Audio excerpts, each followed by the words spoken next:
KSRTC driver യദുവിന്റെ ഹർജിയിൽ Thiruvananthapuram judicial first class magistrate കോടതി നിർദ്ദേശിച്ച പ്രകാരമാണ് കന്റോൺമെന്റ് പോലീസ് കേസെടുത്തത്. മേയർ ആര്യ രാജേന്ദ്രൻ, ഭർത്താവ് സച്ചിൻ ദേവ് MLA, ആര്യയുടെ സഹോദരൻ അരവിന്ദ്, ഭാര്യ ആര്യ, കണ്ടാലറിയാവുന്ന യുവാവടക്കം 5 പേർക്കെതിരെയാണ് കേസ്. കേസിൽ 1-ാം പ്രതി മേയറും 2-ാം പ്രതി സച്ചിൻ ദേവ് MLA-യുമാണ്. മേയറും കൂട്ടരും സഞ്ചരിച്ചിരുന്ന കാർ കുറുകയിട്ട് കെഎസ്ആർടിസി ബസ് തടഞ്ഞിട്ടു എന്നാണ് FIR-ലെ ആരോപണം. തുടർന്ന് സച്ചിൻ ദേവ് MLA ബസ്സിൽ അതിക്രമിച്ചു കയറി ഡ്രൈവറെയും യാത്രക്കാരെയും അധിക്ഷേപിച്ചു.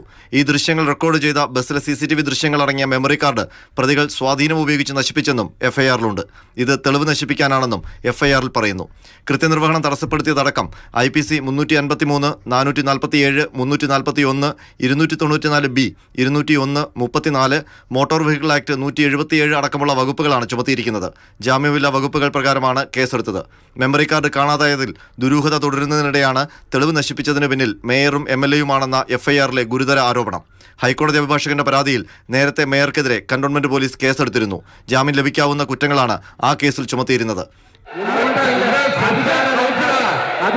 മേയർക്കെതിരെ കേസെടുക്കാനുള്ള കോടതി ഉത്തരവിന് പിന്നാലെ ചേർന്ന കൗൺസിൽ യോഗത്തിൽ ബഹളമുണ്ടായി.